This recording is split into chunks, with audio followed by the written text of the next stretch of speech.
Hebreus 10, de 11 a 18. Então aqui o autor de Hebreus aqui nesse texto, ele vai continuar martelando algumas coisas que ele já falou. Então ele reitera, né? Ele fala de novo algumas coisas que ele já ensinou. Mas nós vamos então usar isso, inclusive, para recordar e consolidar mais na nossa mente alguns ensinos aí dessa carta. Estou dizendo para vocês que esse trechinho aqui, do capítulo 10, ele é um trechinho em que ele está caminhando para um final, para a parte final da carta, né, o terço final da carta, é um terço da carta mais ou menos, em que ele vai dar ênfase maior ao aspecto vivencial, ao lado pastoral. Porque as cartas, como eu disse para vocês no Novo Testamento, isso é muito comum, elas têm um lado doutrinário e depois do lado doutrinário vem o lado aplicativo, o lado prático, o lado de vida. É a ortodoxia e depois a ortopraxia. São duas palavras que descrevem esses dois modelos. A ortodoxia é a doutrina reta, de ortos, significa reto. Você vai no ortopedista, quando o seu pé é torto, você vai no ortopedista para endireitar, né, o seu corpo, alguma coisa está torta em você. Então a ortodoxia é a doutrina reta. A ortopraxia é a vida reta, é a prática reta. Então o que acontece? A ortopraxia, ela só decorre da ortodoxia. Se você não tiver uma doutrina reta, a sua vida vai ser torta. Então uma coisa está ligada com a outra. Vida torta decorre de doutrina torta. Agora a vida reta, ela resulta de uma doutrina reta. Então o Novo Testamento mostra isso. Mostra a doutrina reta e aí depois fala, olha, por causa disso então, e aí vem a ortopraxia. A prática, que são as implicações do dia a dia daquela doutrina teórica que foi ensinada. Então é interessante, quando você vê alguém fazendo algo errado, por trás daquilo existe ou uma doutrina falsa ou o desprezo por uma doutrina verdadeira. A pessoa sabe a doutrina verdadeira, mas despreza. Aí a vida dela se entorta. Não adianta nada você saber não desprezar. Vai cair na vida torta. Agora, se a pessoa conhece a doutrina verdadeira e leva a sério, o resultado é a vida reta também. Tá bom? Então, por isso o autor de Hebreus, ele tem essa ênfase aí na parte mais final. Estamos chegando na parte final. No terço, né, no 1/3 final da carta.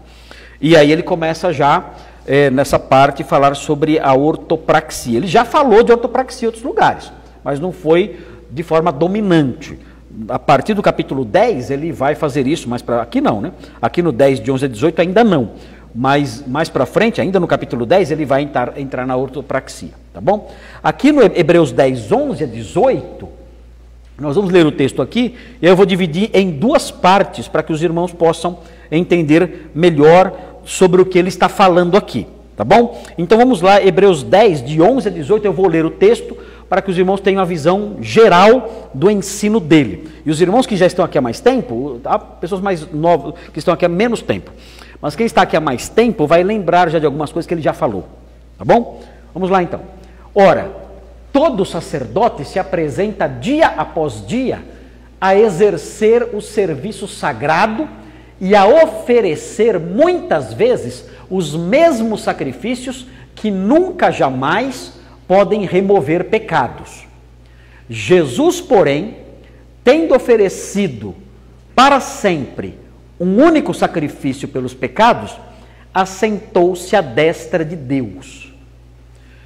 Porque com uma única oferta aperfeiçoou para sempre quantos estão sendo santificados. 15. É o 15 agora. Oi? Eu pulei o 13?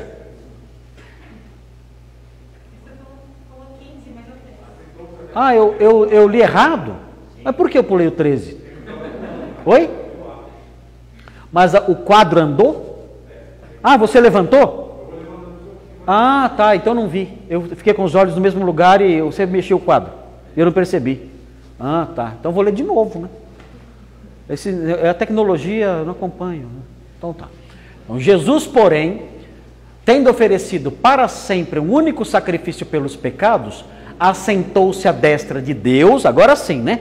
Aguardando daí em diante, até que os seus inimigos sejam postos por estrado dos seus pés.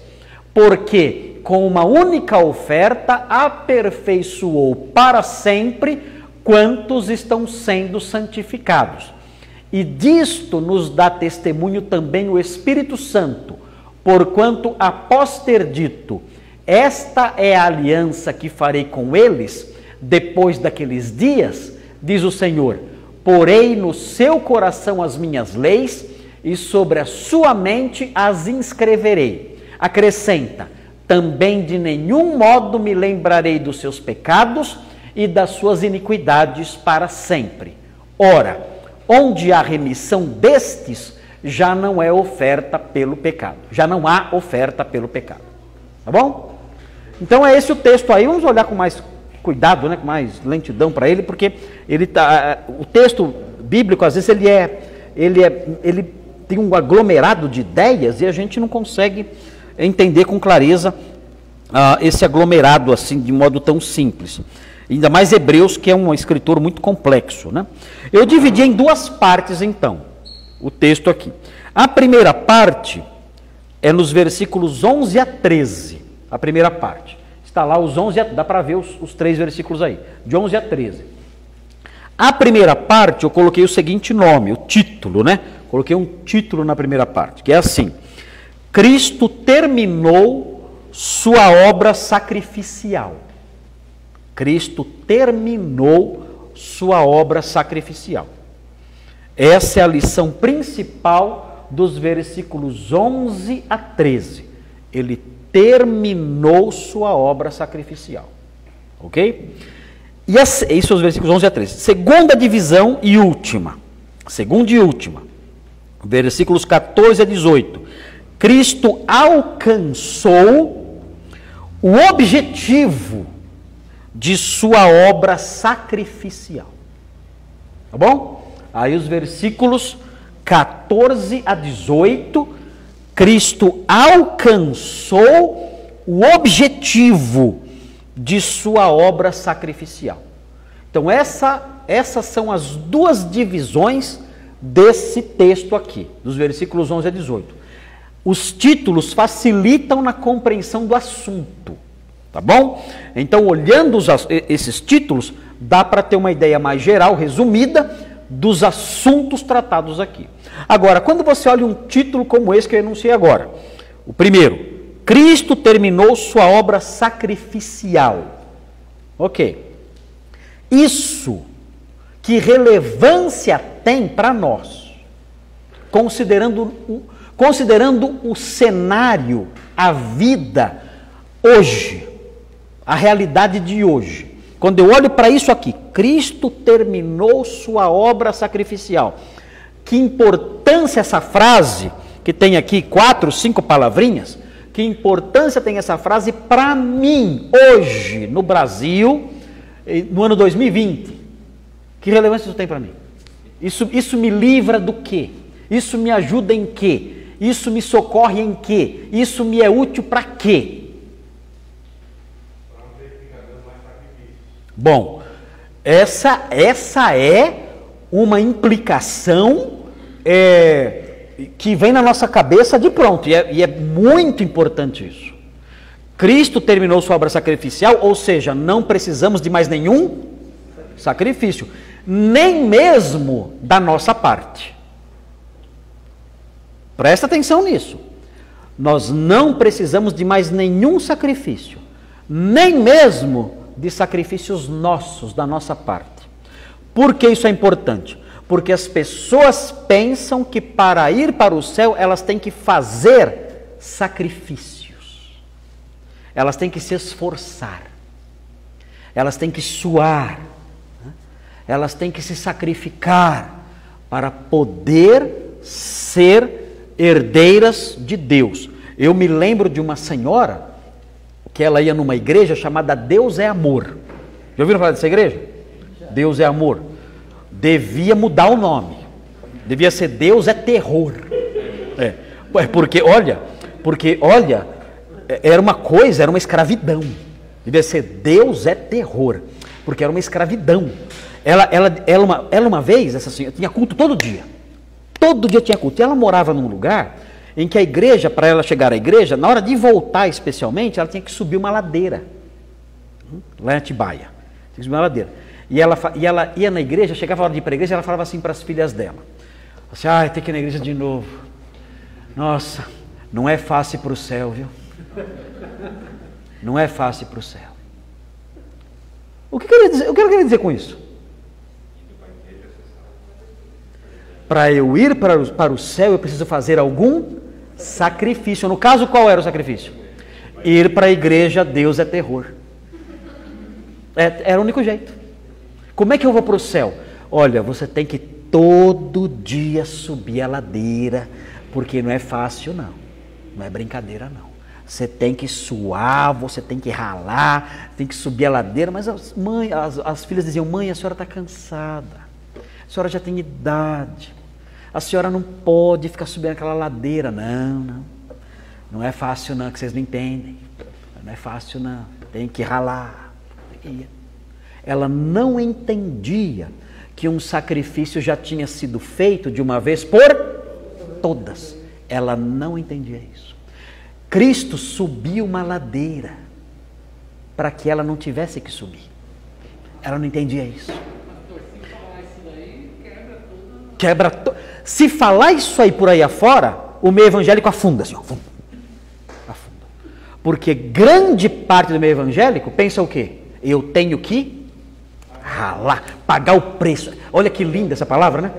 Eu tenho que pagar o preço. Tenho que pagar o preço para eu poder ir para o céu. Essa é a mentalidade. E pega esse versículo e falam isso, né? Então, são isolamentos, né, de versículos e falam essas coisas. Quando nós aprendemos que o sacrifício que Jesus fez é um sacrifício suficiente, feito de uma vez por todas, conforme nós veremos aí na sequência. Olha só, olha que interessante, ó. Ele ofereceu um sacrifício único pelos pecados dele. Ou seja, é um sacrifício eterno, único. Dá para ter dois? Não. Dá para ter três? Não, é único. Pelos pecados de quem? Os nossos pecados. Não precisa de mais. Então essa frase é uma frase pequena, simples, para muitos aqui que conhecem a teologia já há mais tempo, é óbvia, mas tem gente sofrendo que nem um camelo, porque não aprendeu essa lição básica, o beabá do cristianismo. Outra implicação dessa frase, importante. Nós vivemos num país que é de uma predominância romanista muito grande. E nessa predominância romanista, as pessoas aprendem que o sacrifício de Jesus se repete na missa. Sabiam disso? É a doutrina da transubstanciação, em que Cristo morre toda vez que a hóstia é oferecida. Já imaginaram? Então, se tiver 3 missas numa igreja, num domingo, Cristo morre 3 vezes só naquela igreja. Só lá. Eu não sei quantas igrejas católicas tem aqui na Zona Norte. Quantas tem? Aqui na Zona Norte, quantas tem? Aqui no nosso pedaço aqui. Num raio de 2 quilômetros, mais ou menos. Quantas igrejas católicas tem? 3? Umas 3? Mais de 3? Aqui num raio de 2 quilômetros. Umas 3 igrejas? Mais? 4? Num raio de 2 quilômetros? Não é possível. 3? Bom, vamos colocar só a Taliba Leonel. Quantas missas tem no domingo? 3 missas no domingo? 3 missas no domingo. Então Cristo morre só na Taliba Leonel, todo domingo. Na Taliba, ele morre 9 vezes. Dá para acreditar nisso? Todo domingo, na Taliba Leonel, Cristo morre 9 vezes. Natali, imagina em São Paulo. Imagina no bairro inteiro, meu Deus. Para de me matar, eu não aguento mais morrer. É todo domingo, e onde, não importa, né? Onde tem o sacrifício da hóstia, onde eu tenho o oferecimento da hóstia, Cristo está morrendo lá. Literalmente, isso é um símbolo. Não é não. Não é símbolo não. Na Igreja Católica isso não é símbolo, é realidade, literal. É aquilo lá, aquela hóstia, na cabeça, na doutrina católica, é sangue, é carne, é músculo, é cabelo, é unha, é corpo mesmo na cabeça deles. Não é símbolo não. Então é assustador. Agora, quando nós aprendemos isso, essa liçãozinha simples aqui, Cristo terminou sua obra sacrificial, nós nos livramos disso que é uma grande superstição. É uma imensa superstição isso. É uma coisa sem lógica. É o sacrifício da inteligência. É a destruição da minha humanidade. Quando eu sou convidado a acreditar numa tolice dessas, e eu dou crédito a isso, isso sacrifica a minha humanidade, eu me torno menos gente, me torno mais bicho. Porque eu renuncio ao meu intelecto, eu renuncio ao meu cérebro, eu me torno um animal, crendo numa bobagem dessas, sem sentido nenhum. Então, o carneirinho, né? Que é o animal também, né? O carneirinho, um animal mais manso, né? Que está lá, Que vai ser facilmente manipulado e tudo, escravizado e tudo mais. Então, essa frasezinha, Cristo terminou sua obra sacrificial, quando nós olhamos para essa frase nos liberta de sacrifícios pessoais e nos liberta de superstições bobas. Cristo já se sacrificou, Ele já padeceu. Eu tinha que padecer? Tinha. Por quanto tempo? Eternamente. Mas Ele padeceu em meu lugar. É obra vicária. O que é vicário? É algo substitutivo. Ele fez isso em meu lugar. Logo, eu não preciso mais padecer para ser salvo. O que eu tenho que fazer para ser salvo? Crer. Eu tenho que crer. Aí o benefício da sua obra é aplicado a mim. Ele, como substituto, o benefício daquilo que ele fez é aplicado a mim quando eu creio nele. Se eu não creio nele, eu continuo sem o benefício. Mas se eu crer, aquele benefício da sua substituição é aplicado a mim. Muito bem. Vamos então ver agora os versículos aí. Veja o versículo 11 então, dentro desse tópico aí que vai do 11 ao 13. Cristo terminou sua obra sacrificial. Vamos ver aí o versículo 11 o que diz. Olha só. Ora, todo sacerdote se apresenta dia após dia a exercer o serviço sagrado e a oferecer muitas vezes os mesmos sacrifícios que nunca, jamais podem remover pecados. De quem ele está falando aqui? Quem sabe? Que sacerdotes? Quais? Sacerdotes do Antigo Testamento, os sacerdotes levíticos, ou os sacerdotes da ordem de Arão, né? Eles realizavam esse serviço sagrado todos os dias. Vamos olhar um texto interessante aqui, que é o texto de 2 Crônicas 13, versículos 10 e 11. Então João vai mostrar para nós, é um discurso do rei de Judá atacando a apostasia de Israel, de Jeroboão. Olha o que ele fala.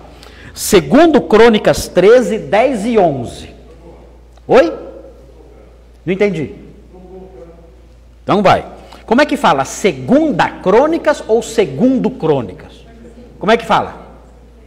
Segunda Crônicas ou Segundo Crônicas? Segundo. Que é livro. Como fala? Segunda aos Coríntios ou Segundo aos Coríntios? Aí é segunda. Quando é carta, é segunda. Quando é livro, é segundo. Tá bom? Carta é feminino. Então, segunda aos Coríntios. E Samuel? Segundo Samuel. Primeiro Reis. Tem gente que fala primeira a Reis. A primeira carta é escrita para os reis. Que é isso? Não existe. Né? É primeiro, na verdade o certo seria primeiro dos reis. Primeiro livro dos reis. Mas é que é muita, né? Muita chateação falar assim. Né? Mas é primeiro reis, segundo reis, primeiro Samuel, segundo Samuel, primeiro crônicas, segundo crônicas. Agora as cartas é feminino. Tá bom? Ok. Vamos ver então segundo crônicas. Né? Agora aprenderam, né? Não é para falar mais errado. Segundo crônicas 13, 10 e 11. Olha aqui, nós temos aqui, baixa um pouquinho, é o rei Abias, não é isso? O rei Abias, desce, rápido. Abias, aqui é o 3, né? É Abias fazendo um discurso contra o reino do norte. Vocês sabem que houve uma divisão no reino do norte, em Israel, no ano 932. O filho de Salomão, ele não foi sábio, ele não conseguiu manter o país unido. Quantas tribos tinha? 12. Ele não conseguiu manter a unidade das 12 tribos. Aí então o reino se dividiu. Ficaram 10 tribos no norte, com outro governo, e 2 tribos, Judá e Benjamim, ao sul, que ficou com o nome de Judá. Então ficou Israel no norte e Judá ao sul. Então o reino do norte e o reino do sul. Qual era o nome do rei, filho de Salomão, que fez essa bobagem? Não é Jeroboão. Jeroboão foi o que aproveitou a cabeça fraca do filho de Salomão para se rebelar. Como chamava o filho de Salomão, que não soube administrar direito e dividiu o reino? Não, Abias é neto. Não sabem? Roboão. Oh, não é possível, vocês não sabem isso. Que devia se chamar Robobão. Por quê? Por que devia se chamar Robobão? Porque ele ouviu o conselho dos jovens e desprezou o conselho dos mais velhos. Tem jovem que faz isso? Tem jovem que faz isso? Vocês acham? Tem? Ele ouviu o conselho dos colegas, os amiguinhos da idade dele, e não ouviu o conselho dos sábios mais experientes. Resultado, tinha 12 tribos, perdeu 10. Dividiu o reino, acabou com o reino dele. É uma lição para os jovens aprenderem, né? Escutem os mais velhos. Mas ele desprezou o conselho dos mais velhos e seguiu o conselho dos jovens. Afundou o país. Olha só. A Bíblia não erra, né? É assim. Você quer afundar a sua vida, os jovenzinhos aqui? Vocês querem afundar a vida de vocês? Ouçam o conselho dos jovenzinhos amigos de vocês e desprezem o conselho dos pais de vocês. Façam isso. Tenta. Roboão nunca conseguiu se livrar das consequências dessa bobagem. Nunca. Morreu nessa situação, né, sem recuperar o reino, morreu assim, porque deu ouvidos para os coleguinhas e não deu ouvidos para os mais velhos. Quer afundar sua vida? Faça o mesmo. Não vai ter volta não. Veja aqui, versículo 10. Não brinquem, viu, molecadinha? Não brinquem, não. Há erros que você comete na juventude que não tem mais remédio, viu? Tem erros que você comete na juventude que tem retorno. Tem alguns que não. Tem alguns que vai até a velhice. Então não bobeiem nesse campo. Tem coisa... Conselho. Ouçam seus pais, ouçam a palavra de Deus, ouçam as pessoas tementes a Deus com seriedade. Porque se vocês falharem em alguns campos, não terá mais remédio. Pode escrever. Ok. Olha aqui o que Abias falou para Israel. Israel era apóstata. Israel chutou. Por que Israel apostatou e não adorava mais o Deus de Israel? Por quê? Porque Jeroboão falou o seguinte: olha, se eles começarem a ir para Jerusalém, que era no Reino do Sul, eles vão começar a amolecer e se tornar amigos do rei do Sul e vão abandonar o Reino do Norte e vão voltar todos para o cetro de Roboão. Então o que ele fez? Jeroboão criou um culto no Reino do Norte separado. Criou um culto lá. Ele colocou um altar na parte baixa do reino e na parte extrema alta do reino. Colocou 2 altares lá. E falou, não adorem mais em Jerusalém. Não adorem mais lá. Adorem nesses altares aqui no nosso reino. Para vocês não irem para lá, para o Reino do Sul. E se vocês forem para lá, vocês vão acabar ficando leais ao rei de lá. Ele fez isso. Então o que acontece? Abias fala algo, aqui é um discurso que Abias faz para os do Reino do Norte. Olha o que ele fala. Olha só. Porém, quanto a nós, o Senhor é nosso Deus. Ele é do Reino do Sul, ele é de Judá, Jerusalém. E nunca o deixamos, ele fala. Vocês do Reino do Norte abandonaram Jerusalém e o templo e criaram outros deuses aí para vocês. Ele continua. Temos sacerdotes, ele fala, que ministram ao Senhor, a saber, os filhos de Arão e os levitas na sua obra, ele fala.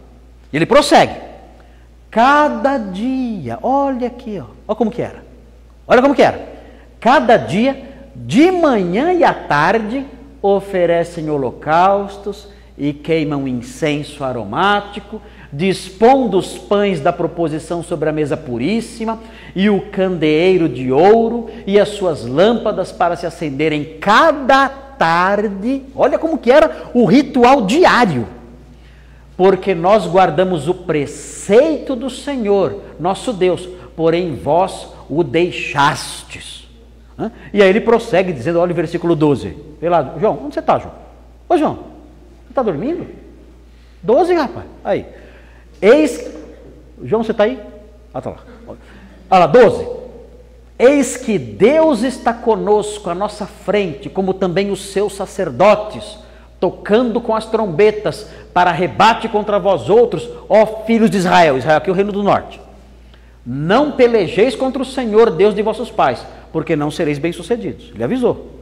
Disse, ó, não venham lutar com a gente, porque nós preservamos o nosso culto ao Deus verdadeiro, vocês não. Nós todo dia temos o sacrifício, vocês não. Aqui nessa época, o Reino do Norte tinha 800 mil soldados, o Reino do Sul tinha 400 mil. Quem ganhou a briga? Reino do Sul. Reino do Sul ganhou a briga. Botou eles para correr, o Senhor deu a vitória para o Reino do Sul, por causa da fidelidade de Abias. Mas é interessante notar aqui o quê? Ele fala, todos os dias, de manhã e à tarde, os sacrifícios são feitos. Aí volta para Hebreus, vai lá John, volta para Hebreus, e o autor de Hebreus diz isso. Olha só o que ele fala. Ora, todo sacerdote, levita, se apresenta dia após dia. Quantas vezes? De manhã e à tarde. 2, meu Deus, mais do que o pessoal da Taliba Leonel aqui. Ó. Todo dia, de manhã e de tarde. A exercer o serviço sagrado, que era aquelas coisas que nós mencionamos no texto. Os pães da proposição, acender as luzes, tudo, todos aqueles rituais, todos os dias. E a oferecer muitas vezes os mesmos sacrifícios. Esses sacrifícios serviam para quê? Só como símbolo, porque eles eram incapazes de remover pecados. Todo dia, mas Deus tinha mandado fazer isso.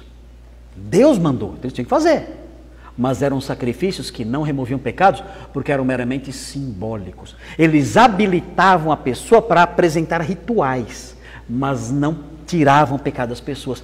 Todo ano, todo dia, 2 vezes por dia, os pecados eram ali recordados por Deus por esses mesmos sacrifícios. Agora veja o 12. Olha o 12 agora então. Onde está aqui no 12 a evidência do contraste? Tem um contraste entre o 11 e o 12. Onde está a evidência literária do contraste? Não, porém, hoje, o que é porém? Mas, é uma evidência de contraste, né? Um contraste aqui. Jesus, porém, eu já sei que vem um contraste. Se eu falo, olha, o pastor Marcos é muito bonito, Mas o Nicolas, aí já. Você já sabe que vem um. Não conta? Desculpa, pastor. É o contrário, né? Isso não é contraste, não. Isso é uma hipérbole, né? Isso aí olha, bota hipérbole aí, né? Mas quando eu falo porém, né, eu já estou cantando a bola. Vai vir o quê? Um contraste. Tá? Então o que aparece aqui? Jesus, porém, eu já sei que é diferente agora. Né? Olha lá, lembra de novo do título. Cristo terminou sua obra sacrificial. Esse é o título. Vamos ver aqui, ó, agora aqui começamos a entrar nisso. Estabelece-se aqui o contraste. Jesus, porém, tendo oferecido para sempre, ou seja, vai precisar de novo? Nunca mais. Nunca mais vai precisar de sacrifício de ninguém, nem dele, nem de ninguém. É importante isso aqui. Eu lembro que eu falei para vocês já isso. Eu estava no aeroporto, na fila do avião lá, e uma freira africana, comecei a conversar com ela, e ela falou para mim que estava na hora de Deus mandar Jesus de novo. Não era a volta de Cristo. Assim, está na hora de Deus mandar outro Jesus, para vir aqui de novo, ensinar de novo, mas se bem que acho que ia matar ele de novo, né? Eu fiquei olhando para aquela freira, falei, meu Deus, onde essa mulher estudou a Bíblia? Está na hora de Deus mandar outro Jesus? Porque na cabeça dela, o primeiro não deu muito certo. Tem muitos lá, pode mandar. Na cabeça dela, o primeiro funcionou durante um tempo, né? Mas já venceu o prazo dele. O efeito do que ele fez já deu, já está na hora de mandar outro. Eu falei, meu Deus, que cabeça tem essa mulher? O que essa mulher entende? E estava lá vestida de freira. Eu falei, o que essa mulher entende do Evangelho? Nada. Ela não entende nada sobre Deus. Ela não sabe quem é Deus. Ela não sabe quem é Jesus. Não tem noção nenhuma de quem é Jesus. Ela não sabe nada sobre o sacrifício de Jesus. Ela não sabe nada do Evangelho. Nada. Essa mulher não tem noção de nada. Nenhum pagão é mais ignorante do que essa mulher. Meu Deus, o que é isso? E olha lá, uma freira. E a gente não pode falar muito, que é capaz de evangélico falar pior. Tem evangélico que acho que fala até pior. Porque é assustador a ignorância, do povo em termos de conhecimento doutrinário relevante. E não coisas grandiosas, mas coisas básicas. Coisas básicas, é o beabá, é coisa que crianças sabem, né? que o Theo sabe, que o 09 sabe. É fácil de aprender, mas as pessoas não sabem isso. Então aqui fala, Jesus porém tendo oferecido para sempre um único sacrifício pelos pecados, tá? E agora é o seguinte, observe aqui, onde está no texto a evidência de que a obra que Jesus fez, a sua obra sacrificial, terminou. Tem algumas evidências aqui no texto. A primeira está aqui, ó. Na verdade tem três, né? Para sempre, único, mas tem mais uma. O que ele fez? O que significa isso? Que ele acabou. É interessante, você não vê os sacerdotes do Antigo Testamento sentados. Você não vê. Será que tem algum texto que fala sobre isso? Pensando nisso agora. Vocês lembram de algum texto em que o sacerdote está sentado? Nem tem cadeira. É verdade, bem lembrado. No tabernáculo não tinha nem cadeira. Tinha mesa, mas não tinha cadeira. Tinha a mesa da proposição, tem tudo, mas não tem cadeira, é verdade, não tem cadeira no tabernáculo. Agora que eu me liguei disso. Obrigado, Emerson, por ter aberto os meus olhos. Eu era cego, agora vejo. Agora vejo. Não tem cadeira no tabernáculo, ele tinha onde sentar. Se ele quisesse, né? Ai, tô tudo velhinho, né? Ai, quero sentar, não tem. Sentar na mesa. Eu não posso sentar nessa mesa, é a mesa da proposição. Não posso sentar no altar, eu vou me queimar. Não tem onde sentar. Não tem onde sentar. Você não vê, eu não me lembro de nenhum texto que mostra o sacerdote ali no templo sentado. Tem o caso do sacerdote Eli, que estava sentado quando chegou a notícia dos filhos dele. Mas ele estava na casa dele, na entrada. Sentou e depois caiu. O único que eu vejo sentado, cai e morre, quebra o pescoço e morre. Né? Então, não é um bom exemplo. Né? Agora, ali no tabernáculo, ali sentado, não tem. Não tem isso aí. Eles estão sempre de pé. Por quê? Porque não acaba o serviço. O serviço não termina. Aqui nós vemos Jesus sentado. E quando mostra ele sentado, significa isso, que ele terminou sua obra. Eu acabei meu trabalho sacrificial, eu morri na cruz, ressuscitei, cheguei ao céu, o que eu vou fazer agora? Tem mais alguma coisa, Senhor? Não, não tem mais nada. Mais nada? Nada. O sacrifício está completo? Completo. A obra está terminada? Está terminada. O que fazer então agora? Sente-se à minha direita. Não tem mais nenhum servicinho? Não, nada. Acabou tudo. Tudo zerado. Sente-se à minha direita. Estou na esquerda. Sente-se à minha direita. Hã? A esquerda de vocês. Está pensando em vocês, não em mim. Sente-se à minha direita. Agora é hora de fazer isso. Sentar-se à minha direita.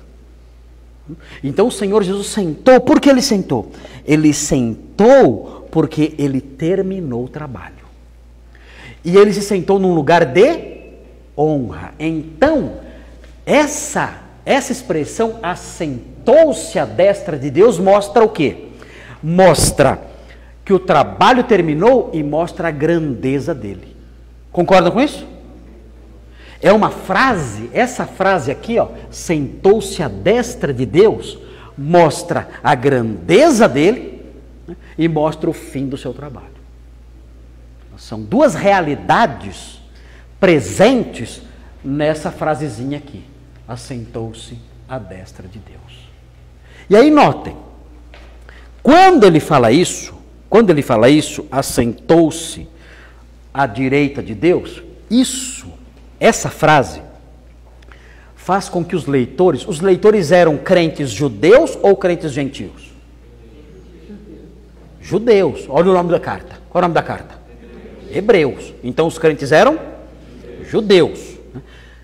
Quando os crentes judeus leram isso aqui, ó, assentou-se à destra de Deus, eles se lembraram na hora, eles se lembraram de um salmo.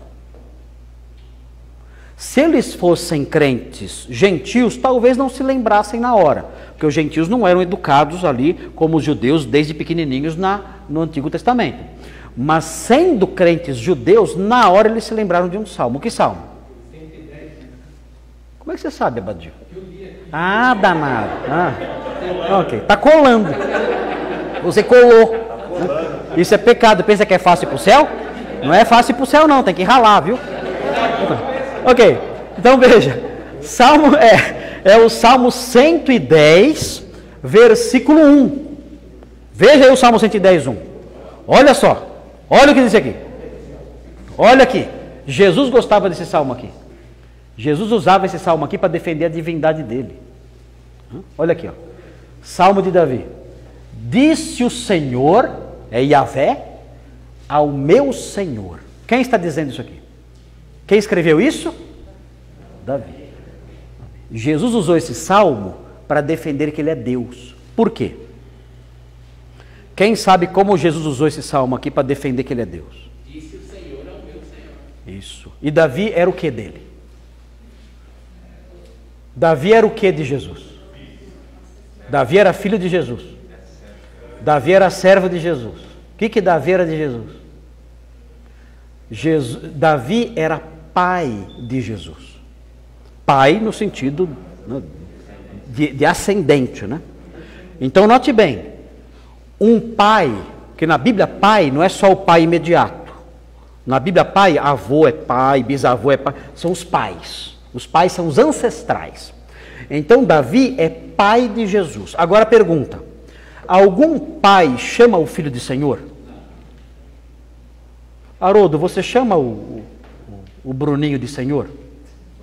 Nunca chamou? Reginaldo, você chama o 09 de Senhor?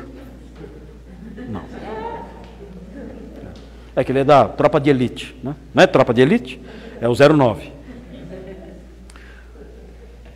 Severiano, você chama os seus filhos de Senhor? Por que não? Por que não? Eu chamo quando vou dar bronca, né? A senhora, né? É assim, né? O senhor já fez sua lição, né? Assim, aí sim, né? Agora, séria, meu pai, ele foi minha ovelha aqui. Quando ele morava aqui em São Paulo, ele foi membro da igreja há vários anos. Eu era pastor dele. Ele me chamava de Senhor? Meu pai? Aí eu dizia, pastor, o senhor poderia... Nunca. Meu pai me chamou de Senhor. Nunca. Ele até chamava de pastor às vezes. Pastor. Eu até falava assim. Né? Mas eu sabia que era um pastor com P minúsculo. Né? Eu sabia isso. Né? Sabia. Meu pai falando. Mas Senhor nunca me chamou. Né? Agora, aqui o que acontece? Olha Davi. Salmo de Davi. Olha Davi falando. Disse o Senhor ao meu Senhor. Como é que é? Você está chamando o seu... Esse segundo Senhor é o filho dele. É o Messias. O segundo Senhor, o primeiro Senhor é Yahweh. É Deus o Pai. O segundo Senhor é o Messias, filho dele. Como é que ele chama o filho dele de Senhor? Ele fala, disse o Senhor ao meu Senhor, que era descendente dele, filho dele. Isso mostrava o quê? Que Jesus era o quê? Era filho de Davi e ao mesmo tempo Deus de Davi. Já imaginou? Já imaginou isso? Davi dizia o seguinte, olha, o meu descendente é também o meu Deus. Na minha cabeça isso aí não entra não.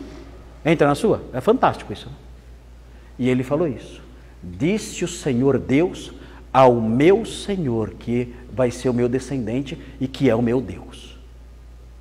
O que ele disse? O que o Senhor Yahweh disse ao Senhor e filho de Davi. Olha aqui. O que o autor de Hebreus acabou de falar. Assenta-te à minha direita, até que eu ponha os teus inimigos debaixo dos teus pés. Então, o que nós temos aqui? Nós temos aqui, esse salmo aqui, nós aprendemos em Hebreus quando ele se cumpriu. Quando ele se cumpriu? Quando o Senhor terminou a sua obra na cruz, ressuscitou e subiu aos céus, o que aconteceu? Naquele dia, quando ele subiu aos céus, que nós temos lá o relato da sua ascensão, naquele dia ele chegou aos céus e o Senhor disse a ele, agora você terminou a obra, assente-se à minha direita, até que eu ponha os teus inimigos debaixo dos seus pés. Severiano. Porque esse aqui é para destacar que é Yahweh. Aqui não é Adonai. Aqui é o nome de Deus, Jeová, Javé, Yahweh. A gente não sabe como pronuncia. Ninguém sabe como pronuncia esse nome. Aqui é o Yahweh, é o Javé. E aqui é Adonai, Adoni, aqui é Adoni, meu Senhor. Então Davi está dizendo isso. Javé disse ao meu Senhor, que era filho dele. Mostrando que ele era filho de Davi e Deus de Davi. E o que Javé disse ao Senhor de Davi e filho de Davi? Assenta-te à minha direita até que eu ponha os teus inimigos debaixo dos teus pés. Quando ele disse isso? Quando Jesus chegou aos céus. Deus disse para ele, sente-se à minha direita até que eu ponha os teus inimigos por estrado dos teus pés. Ok? Volta para Hebreus. Volta para Hebreus. Pastor, Oi. inimigo embaixo dos seus pés são os que crucificaram ele? Oi? Esse inimigo embaixo dos pés significa os que crucificaram Jesus? Não. E esses inimigos? Vai chegar agora. Júlio está com pressa. Acabe esse estudo, pastor. Ok, vamos lá. Olha aqui, ó. Olha aí. O 12 então fala isso. Ele assentou-se à destra de Deus. Lembrou do Salmo 110:1 no comecinho. Assenta-te à minha direita. Ok, se cumpriu o Salmo 110 aqui. Aí continua. O que ele está fazendo? Agora ele está aguardando. Aguardando o quê? Aí tem que lembrar da segunda parte do Salmo. Qual é a segunda parte do Salmo? Assenta-te à minha direita até que eu coloque os teus inimigos como estrado dos teus pés. O que é estrado? O que é estrado? É onde você pisa. Pisa. Antigamente nos mercados tinha estrado, não tinha? Nos açougues. Ainda tem? Nos açougues tem estrado, porque eles faziam estrado assim de madeira, porque caía muita água, né? Então para não ficar escorregadio, então fazia aquele estrado. E ali você pisava em cima. É o estrado. Aqui o que nós temos é a ideia semelhante. Até que você pise nos seus inimigos. Agora pensa bem. O que significa um rei pisando nos inimigos? O que significa isso? Vitória. O que mais? Aniquilação. O que mais? Humilhação. Poder. Parece que esse reino é muito delicado, né? Esse rei não está muito cor-de-rosa, não. Não está, não. É um rei, meu amigo, não é bom brincar com esse rei. E não é bom ser inimigo desse rei. Porque aqui nós aprendemos o que esse rei está no céu esperando fazer. Ele está esperando. Ele não está esperando olhando assim. Assim, né? Não, fazendo assim, Dê uma chance a Jesus. Né? O Emerson você acha engraçado, né? O Jesus fake que inventaram, né? Inventaram um Jesus fake que faz trancinha. Não tem Jesus com trancinha? Né? Com pó de arroz? Né? Você que vem de cabelo, você que faz aplique de cabelo? Né? Faz, né? Então, esse Jesus que inventaram ia lá na sua empresa fazer aplique de cabelo. Né? Os cachinhos dourados. Né? Esse aqui não. Esse aqui, ele está lá no céu, ele não está olhando os inimigos dele fazendo assim. Né? Não está assim.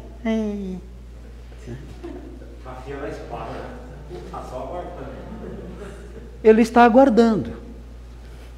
Ele está aguardando. Ele está aguardando um dia especial. Está aguardando um dia. Ele está aguardando o dia em que os seus inimigos serão pisoteados por ele. Isso aqui não é brincadeira, não. Agora ele está fazendo isso. Está sentado, já realizou a sua obra de amor. A sua obra de amor, a sua obra de coraçãozinho, já foi. A sua obra de amor infinito já foi feita. Agora ele sentou. Terminou a obra de amor. Agora está aguardando outra obra. A obra de pisar nos seus inimigos. Então é importante saber isso. Por quê? Porque eu não quero ser um inimigo de jeito nenhum. Quem é inimigo dele? Quem sabe aqui quem é inimigo dele?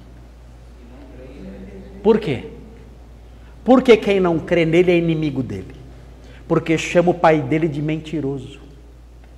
Porque o pai dele testemunhou acerca dele e a pessoa não crê, chamando o pai de mentiroso. Se eu falo algo para vocês e vocês falam assim, eu não acredito em você, vocês estão me chamando do quê? Mentiroso. É uma ofensa.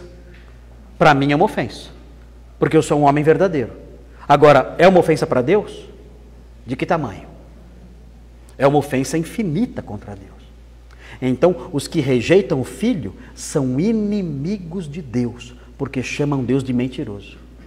Então, ele está aguardando o dia. Ele está aguardando o dia em que os seus inimigos serão pisados por ele. E isso vai acontecer um dia. Quem tinha me chamado? Aqui, Reginaldo. Pisar tem a ver com aquela passagem bíblica que dá o exemplo dos pés de como de ferro e um lagar. É isso? Aqui não. Essa figura aparece no Apocalipse, no capítulo 19. Ele pisando as uvas. Ali a figura é outra. Ali a figura é de abundância de sangue. Porque pisar o lagar era um recipiente enorme em que as pessoas colocavam as uvas e elas ficavam pisando para sair o suco dela, né? Fazer o vinho. Então, quando fala que ele pisa o lagar da ira de Deus, significa, ele quer trazer a ideia de um lugar onde há muito líquido vermelho, que é o sangue, né? Então ele vai pisar as pessoas, o que vai acontecer? Assim como você pisa as uvas, sai um caldo vermelho, quando ele pisar os homens também vai sair um caldo vermelho, só que é sangue, né? Ou seja, o Senhor quando voltar, olha, gente, esqueçam a figura do Jesus de trancinha, esqueçam, apaga isso. Jesus é amoroso, infinitamente amoroso, não existe maior amor do que o dele. Se eu me aproximar dele, ele me recebe? Recebe. Ele me ouve. Ele vem, ele está comigo. E me atende, e escuta o meu clamor, e ouve a minha confissão, e me consola, e me ajuda. Sim ou não? Sim. Existe maior amigo do que ele? Não, não existe. Ele deu a sua vida por mim quando eu era inimigo dele. Ele deu a sua vida por mim. Não existe maior amor do que esse. Mas a hora de dar a vida pelos inimigos, já foi. Agora, ele não vai mais dar a vida pelos inimigos. Ele vai ceifar a vida dos inimigos. Ele vai pisar os inimigos. Que ouça. Porque não tem maior amor do que o dele. Mas o que eu vou falar agora vai assustar. Também não existe ira maior do que a dele. Não existe maior amor do que o dele, mas também não existe ira maior do que a dele. Então é bom estar do lado certo. Está aqui um general com quem eu não quero brigar. E não tem exceção. Não tem carinha bonitinha, não tem, eu não sabia, não existe isso. O Senhor, ele olha o coração, não olha mais nada. Ele olha o coração. Ele não olha idade, não olha a condição social, ele olha o coração. Você creu? Não. Okay. Você é inimigo. Ponto final. Agora vejam. Isso aqui, até que os seus inimigos sejam postos por estrado dos seus pés. Isso já aconteceu? Não. Olha o 2,8. Olha o 2,8. Olha o 2,8. Aí, Júlio, aqui entra a sua pergunta. Júlio perguntou, e são as pessoas que estavam lá em volta da cruz? Também. Também. Mas olha o 2,8. Hebreus 2,8. João, veja aí. Hebreus 2,8. Olha aqui. Que isso? Propaganda. Assustei agora aqui. Propaganda, vou pedir comissão, né? Parece. Olha aqui, ó. Todas as coisas sujeitaste debaixo dos seus pés. Concordam? Toda autoridade me foi dada. Ele não falou isso? Toda autoridade me foi dada no céu e na terra. Ele falou isso. Não tem dúvida. Ele é rei já ou não é? Ele já é soberano ou não é? Ele já manda em tudo ou não manda? Manda. Ok. Agora veja a sequência. Ora, desde que lhe sujeitou todas as coisas, nada deixou fora do seu domínio. Concordam? Sem problemas. Agora veja o que vem agora. Agora, porém, ainda não vemos todas as coisas a ele sujeitas. Então ele já é rei, ele já é dono, mas ainda é como se ele não estivesse exercendo diretamente a sua autoridade ainda. Existem rebeldes ainda contra ele? Existem. Há governos contra Cristo ou não há? Há. O Brasil está sujeito a Cristo? Piada. Os nossos governantes estão debaixo da obediência de Cristo? Não. Os governantes das grandes nações estão todos debaixo do cetro de Cristo, obedecendo a Ele? Não. As pessoas em geral, deste mundo, do mundo moderno, elas estão debaixo de Cristo, obedecendo a Ele? Não. De jeito nenhum. Agora, Ele é rei, mas ainda não vemos todas as coisas a Ele sujeitas. Então Ele está fazendo o que no céu agora? Ele está só o quê? Aguardando. E chegará o dia. Que dia será esse? Alguém sabe o dia e a hora? Quem sabe o dia e a hora aqui? Só o Pai sabe. O dia e a hora ninguém sabe. Ele está aguardando o dia e a hora. Quando o Pai disser, chegou a hora, ele está agora como? Ele está sentado de pé. Sentado. O que ele vai fazer? Vai se... Ai, ai, ai. Vai chegar o dia que ele vai se levantar. Aí lascou. Aí acabou. Porque ele vai se levantar, ele já se levantou uma vez e veio aqui. Mas veio como um bebê numa manjedoura. Ele já se levantou uma vez. Lembram do texto anterior? Ao entrar no mundo, lembram? Ao entrar no mundo, corpo me formaste. Ele já veio aqui uma vez. Ele já se levantou uma vez da sua glória, diz Filipenses 2, ele já se levantou do seu trono e veio aqui uma vez. Ele vai se levantar de novo. Só que quando ele se levantar de novo, ele não vai vir aqui como um bebê. Ele virá como um grande general. E o que ele fará?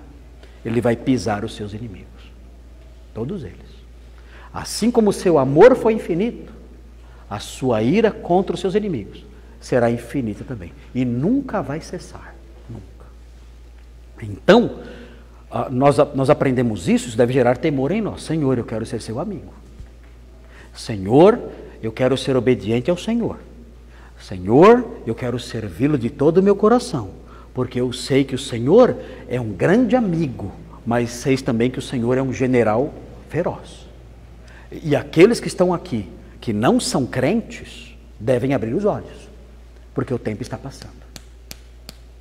E ele está sentado, aguardando. E você não sabe o minuto exato em que essa hora vai chegar. Não se brinca com essas coisas. Não se brinca com isso. Se eu dissesse, tem uma bomba aqui dentro e não sabemos quando ela vai explodir, o que vocês fariam? Pode ser daqui 10 horas, pode ser daqui 10 segundos. O que vocês fariam? Tem uma bomba aqui dentro. Vocês vão falar, vai demorar para estourar. O que vocês iam fazer? Iam fugir desse lugar. Não sei a hora que ela vai explodir. Ela pode explodir daqui 1 ano, pode explodir daqui 10 horas, pode explodir daqui 3 segundos, eu não sei. O Senhor está aguardando. A Bíblia, o texto bíblico diz, beijai o filho, enquanto há tempo, antes que ele se enfureça. O Salmo diz isso, beije o filho, antes que ele se enfureça no caminho. Então agora é a hora. O que é beijar o filho? Faça as pazes com ele, antes que ele se enfureça. Vai ser parecido com o dilúvio, né? Sim, de repente, ele falou isso. Jesus falou isso. Que vai ser como nos dias de Noé. Ele ali casando, dando-se em casamento, festa, farra, de repente veio o dilúvio e acabou com tudo. Vai ser assim também. Ele está aguardando esse dia. Bom, 9h15 já, né? Nós vamos ver na semana que vem o 9, 10, não, que 9, 10? 14, 15, 16, 17, 18. Que é a segunda parte. Nós vamos ver a segunda parte que tem outro título que eu falei, né? Qual é o outro título? Isso. Cristo alcançou o objetivo de sua obra sacrificial. Vamos ver na semana que vem, versículos 14 a 18. Ok? Reações. Todo mundo aqui está em paz com o filho? Todo mundo já beijou o filho? É amigo do filho? Amém. Amém. Então, avalie-se, cada um tem que se avaliar, né? Senhor, eu não sou seu amigo. Eu não sou um crente. Socorro. Socorro. Salva-me.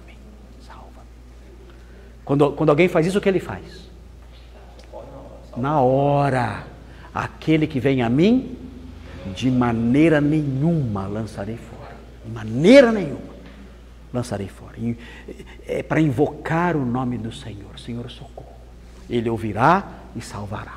Quem invocar o nome do Senhor será o quê? Salvo. Agora é a hora. Sem nenhum sacrifício. Ele já fez o sacrifício. Sim, Ana. Não tem problema levantar às 3 da manhã e fazer oração. Agora, se alguém faz isso achando que isso tem mais poder do que orar às 10, aí já virou superstição. Se eu falo assim, ó, eu oro às 3 da manhã, aí a senhora fala assim, eu oro às 10, eu falo, eu sou mais, né? Pronto, já caí na superstição. Porque o horário não interessa, nem o lugar. Ah, eu oro na montanha, você ora no quarto, então eu sou mais santo. É superstição. Eu oro de joelho, você ora de pé, então eu sou mais... Tudo isso é superstição. A oração pode ser na sua casa, sem contar para ninguém, pode ser de madrugada, meio-dia, à tarde, pode ser em qualquer lugar, e independe do lugar, independe do horário, independe se é de joelho, se é de pé, se é prostrado, se é sentado, não importa. Nada disso interessa. Então, quando começam a enfatizar essas coisas, é sinal de superstição. Ah, eu oro de joelho em cima do monte às 3 da madrugada. Eu oro dentro do ônibus ao meio-dia. Cansado indo para o trabalho. Indo para o trabalho. Isso não tem relevância nenhuma. Não significa que só porque a Bíblia falou que orava de madrugada, que essa é a oração mais poderosa. Pastor, muito se fala também de Jesus dos evangelhos, né? Jesus coitadinho, que sofreu, padeceu, se esquece de Jesus. Se esquece, é isso que é importante. Nós não podemos criar uma imagem, essa imagem medieval de Jesus, que é esse ente delicadinho, que está implorando para a gente acreditar nele. Que tem até uma poesia, não tem? Olha, eu olho para você, você nunca olha para mim. Eu faço tudo por você, você não faz nada para... Já viu essa poesia ridícula? Tem uma poesia que é assim, né? Eu cuido de você, você nunca cuida de mim. É uma bobagem, é o Jesus chorando, né? É o Jesus chorando, lá, implorando para você, né? Eu ligo, você não liga. Uma coisa idiota. E no final, eu sou Jesus, né? Olhe para mim um pouquinho. Ah, sai daqui. Né? Que é isso? Que história é essa? Que Jesus é esse? Esse não é o meu rei. O meu rei? Meu Deus, está lá implorando, dá a mãozinha aqui. Não. Quem tem que implorar sou eu. Ele está implorando para eu dar atenção para ele. Eu é que tenho, Senhor, tem misericórdia de mim. O Senhor é um rei grandioso. O Senhor é dono do universo. Tem misericórdia de mim, pecador. É essa a atitude. Não Jesus esmoler, lá pedindo, implorando para eu dar atenção para ele. Isso é uma figura tola, boba, uma invenção mentirosa. Mas ok, vamos orar então? Vamos orar, né? Pedir a Deus para que essas coisas entrem no nosso coração. Esse temor, a visão certa da palavra. Vamos orar então. 09, tá em cima da hora, mas depois que acabar eu converso com você. Tá? Vamos orar. Senhor Deus, muito obrigado por esse tempo aqui, pelos versículos que estudamos. Abençoa a nossa vida, para que essas verdades tão profundas entrem em nós e nós sejamos crentes de verdade, não supersticiosos, não enganados por bobagens, mas que a sua palavra reine no nosso coração, que a sua palavra domine a nossa mente e determine o nosso modo de viver. Obrigado a Deus, porque o que Jesus fez na cruz foi único, foi definitivo, foi suficiente e terminou. Obrigado porque Ele se sacrificou por nós. E não temos agora que fazer sacrifício nenhum, porque o sacrifício dele foi suficiente.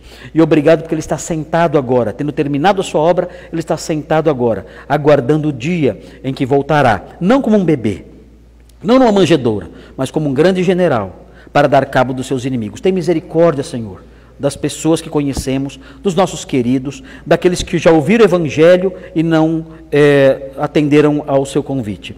Que o Senhor tenha misericórdia e realize a sua obra de salvação no coração de todos os nossos queridos, para que eles conheçam o seu amor e não a sua fúria, para que eles conheçam o Senhor como cordeiro e não como leão.